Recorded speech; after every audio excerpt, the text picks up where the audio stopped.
Salut à toutes et à tous et ravi de vous retrouver pour une nouvelle édition de la Minute Quintée. On prend la direction de l'hippodrome d'Anguin pour débuter le week-end avec un très beau tournoi qui nous attend. Ce sera le Prix de la Manche, quatrième course du programme qui sera support de Quintée.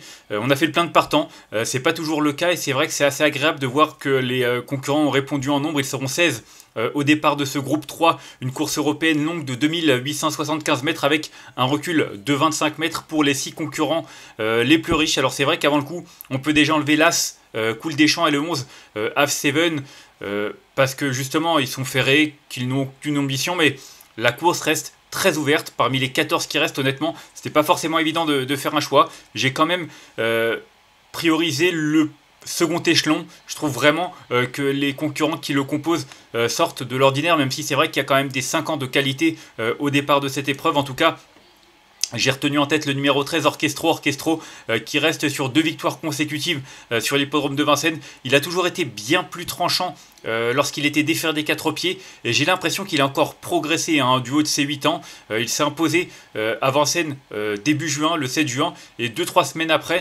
il a confirmé en s'imposant dans une course en battant Eros Zola. Il rendait la distance sur le long parcours, 1:11.6. C'est un excellent chrono. Voilà, il s'entend bien avec Eric Raffin, avec qui il était associé, je crois d'ailleurs, les 2 dernières fois. Donc, franchement, pas grand chose à ajouter. Il débute du côté d'Anguin, mais ça ne m'inquiète pas. En plus, Eric Raffin aurait pu driver Ibi Kidwell. Le fait qu'il ait choisi Orchestro, c'est certainement un signe de confiance. En tout cas, je pense qu'on peut l'interpréter comme ça, d'autant que Guillaume Huguet n'a pas caché son optimisme sur le site de la SETF, du cheval français. Donc, pour moi, c'est clairement un lauréat en puissance. Ensuite, j'ai retenu en deuxième position le numéro 16, Fakir de Mahé. Pour moi, c'est un super cheval, du haut de ses 10 ans. Il a encore de beaux restes. Il l'a prouvé dernièrement, le 7 juin, en étant 4e du prix Chambompé, un groupe 2 derrière In Excess Bleu, Iguski Sauton, Gaspard d'Angy. Alors, il était au poteau égal avec ceux-là. Ils ne seront pas de la partie. C'est des chevaux qui ont beaucoup plus de gains que lui. Quoique Iguski Sauton, il a peut-être à peu près la même chose. Ouais, il a un petit peu moins Iguski Sauton. En tout cas, ce que je veux dire, c'est qu'il descend de catégorie. Il battait d'ailleurs Hookerberry.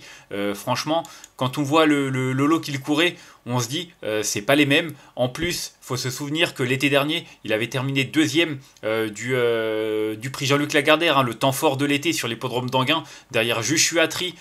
Franchement, il battait Gannet de Banville, Justin Bold. Quand on voit les lignes, honnêtement, elles sont excellentes. Alors, il rend la distance, faut que ça se passe bien, mais c'est un cheval qui est capable de tout faire durant le parcours. Il est en forme, il revient sur un parcours qui va lui plaire, associé à Johan Le Bourgeois.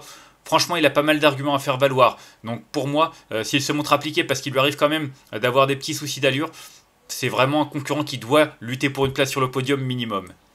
Ensuite, en 3e position, j'ai retenu le 14, Ibi Kidwell. Alors c'est vrai que Eric Raffin a fait son choix. Maintenant, Ibi Kidwell, c'est un super cheval. Dernièrement, il en a fait trop fait au départ. Je pense qu'il s'est un petit peu cramé au départ avec Eric Raffin dans le prix René Ballière en partant ventre à terre. Il a été beaucoup trop vite, et pour finir, clairement, il en avait marre, c'est normal. C'est un cheval qui a beaucoup de tenue, c'est un cheval qui est dur à l'effort et qui aime les courses rythmées, mais quand on part comme il l'a fait sur un 2100 mètres, c'est très difficile de terminer, donc je le condamne pas sur cet échec. Auparavant, il a été battu par Harmonie du Rabutin du côté de Vichy. Harmonie du Rabutin qui vient de remporter le Grand Prix de la ville du conseil municipal du côté de Vichy, un groupe 2, donc la ligne est excellente. C'est un cheval qui va apprécier ce parcours, même si c'est vrai que lui aussi découvre la piste d'Anguin, et pour moi, il est largement capable de remettre les pendules à l'heure.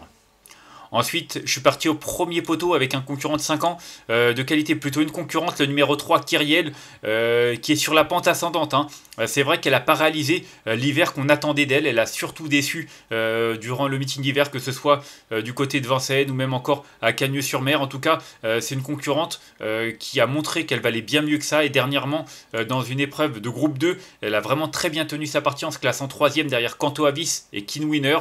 Voilà, elle battait aussi King Opera qui est de la partie, ou encore Crack Time Atou. C'est une bonne jument, elle est sur la pente ascendante, et c'est vrai que je regarde un petit peu ses statistiques à Anguin. Elle n'a couru qu'une fois Anguin pour une 2e place. Alors certes, c'était il y a quasiment 3 ans de cela, mais en tout cas, vu la forme qu'elle tient et la confiance affichée par Willy Bijon, on est en droit d'en attendre une confirmation. Ensuite, j'ai retenu en 5e position le numéro 15, Cracktail Matou, cheval de classe au départ de cette épreuve, double vainqueur de groupe 1, il fait partie de l'élite de sa génération depuis quasiment le tout début. En tout cas, il a été écarté des pistes pendant plusieurs mois, 7e lors de sa rentrée, je le disais, il court avec Kyriel. Cette sortie lui a certainement fait le plus grand bien. Alors, bien entendu, rendre la distance n'est pas une chose aisée, mais il a des bonnes statistiques à Enghien. Il a couru 4 fois sur ce parcours, mis à part une disqualification, il compte une victoire et 2 deuxièmes places. En plus, il est performant à cette période de l'année, il aime les fortes chaleurs, donc je pense qu'il a pas mal d'arguments à faire valoir, en plus d'avoir un peu de fraîcheur, puisqu'il n'a pas couru depuis plusieurs mois et qu'il n'a qu'une course dans les jambes. Si ça suffit, je pense vraiment qu'il est capable de refaire parler de lui. Ensuite, j'ai retenu en 6e position le numéro 10, Jangovici. Il ne faut pas le condamner sur sa dernière sortie. C'était dans le GNT à Toulouse. Il s'est retrouvé un peu loin, mal embarqué. Il n'a pas eu beaucoup de chance. Donc sa 9e place ne reflète pas sa vraie valeur. Là, l'engagement est idéal au premier poteau. Lui aussi a fait ses preuves du côté d'Enghien. Même si c'est vrai qu'il a parfois galopé sur cette piste. Il a également déjà fait l'arrivée, notamment sur ce parcours. Donc attention. Allégé dans sa ferrure et confié à Gabriel Angel Poupou, même si j'aurais préféré voir un autre pilote, c'est un cheval qui est certainement capable de lui aussi redorer son blason. Ensuite, j'ai retenu en 7e position le numéro 5, Horatius Della. Lui, par contre, a très bien couru dans le GNT du côté de Toulouse, dans lequel il y avait également Jangovici. Il s'est retrouvé rapidement le nez au vent. C'est vrai que c'est un cheval qui a beaucoup de dureté, comme ça, qui est capable vraiment de ne jamais lâcher le morceau. Alors, il y a de l'opposition, faudra quand même que ça se passe bien parce que c'est pas les mêmes que la dernière fois à Toulouse. Mais voilà, malgré ses 8 ans, c'est un cheval qui a quand même encore de belles choses à montrer. Il est associé à Mathieu Abrivard, avec qui il a vraiment très bien fait la dernière fois déjà à Toulouse. Donc je trouve que le profil est assez séduisant, mais pour les amateurs d'outsiders, je pense pas qu'il soit capable de monter sur le podium. Quoique, faut toujours rester méfiant. Il avait terminé 3e courant mai derrière Ulysse Digeot et Iroise Delanoë en battant Erosibet. Donc la ligne, une nouvelle fois, est bonne, même si, comme je le dis, l'opposition est un peu plus relevée. Son avantage initial peut lui permettre de conserver un lot. Et enfin, en 8e position, j'ai retenu le 9 Eradames. Je trouve lui aussi que c'est un outsider séduisant. Alors, il monte de catégorie. Dernièrement, à Vincennes, c'était pas forcément extraordinaire. 6e. Le lot était quand même pas mal. Nico Broline, Gabriel Aduem, Jingle Dupont qui a depuis remporté une étape du GNT, justement. C'était du côté de Laval, pardon. Donc, franchement, attention. En plus, j'ai regardé à Enghien, il a couru à 3 reprises sur ce parcours. Et il a toujours fait l'arrivée, je crois. Laissez-moi voir ça. Ouais, 3 courses, 2e, 3e, 4e. Défaire des 4 pieds bien placés en tête. Ça peut être amusant. Pas forcément pour jouer les premiers rôles, mais pour une 4-5e place. Je trouve que c'est un outsider très valable. Et enfin, en cas de non partant, j'ai retenu le numéro 4, King Opera, 2e atout de Willy Bijon. Il n'est pas négatif, il n'est pas non plus positif. C'est un cheval qui a souvent eu des soucis d'allure. Il a réalisé de très très belles choses face à l'élite de sa génération. Mais voilà. Il était compliqué, ça s'est pas toujours bien passé. Dernièrement, c'était pas mal. 4e derrière Kyriel en battant notamment Cracktail Matou. Donc je trouve que c'est un cheval qui a des arguments à faire valoir. Faudra que ça se passe bien, faudra qu'il reste dans les bonnes allures et qu'il va certainement courir le rail. Mais si ça venait à s'ouvrir au bon moment, il peut pourquoi pas pimenter les rapports du quintet. On va faire un petit récapitulatif de ma sélection avec le numéro 13 que j'ai retenu devant le 16, le 14, le 3, le 15, le 10, le 5 et le numéro 9. Et en cas de non partant, le numéro 4. En conseil de jeu, je pense vraiment qu'Orchestro est en plein épanouissement. Il peut signer la passe de 3, même s'il faudra rendre la distance. Et il y a 10 concurrents en tête. Mais en tout cas, la longue ligne droite va servir ses intérêts. Et je pense vraiment que ce parcours va jouer en sa faveur. Le numéro 16, Fakir de Mahé. Il est en pleine possession de ses moyens, il est dur à l'effort.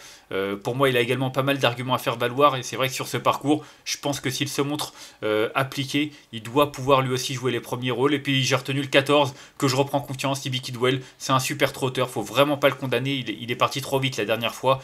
Clairement, face à de tels rivaux, il doit lui aussi pouvoir jouer un très bon rôle. En tout cas, ce seront mes 3 préférés, 13, 16, 14. Mais à mon avis, on va avoir un beau spectacle et il peut y avoir quelques surprises. On va se quitter là-dessus. Moi, je vous remercie d'avoir suivi cette nouvelle édition de la Minute Quintet. Si vous avez aimé cette vidéo, n'hésitez pas à la liker, à la partager ou encore à vous abonner à notre chaîne YouTube en cochant la petite cloche pour être au courant des prochaines vidéos. On se retrouvera dimanche du côté de Deauville. Il y aura notre jeu concours également qui sera mis en place avec un mois d'abonnement à gagner au Prono VIP. On en reparlera bien entendu dès demain. D'ici là, je vous souhaite une excellente journée et de bon jeu à tous. Bye bye.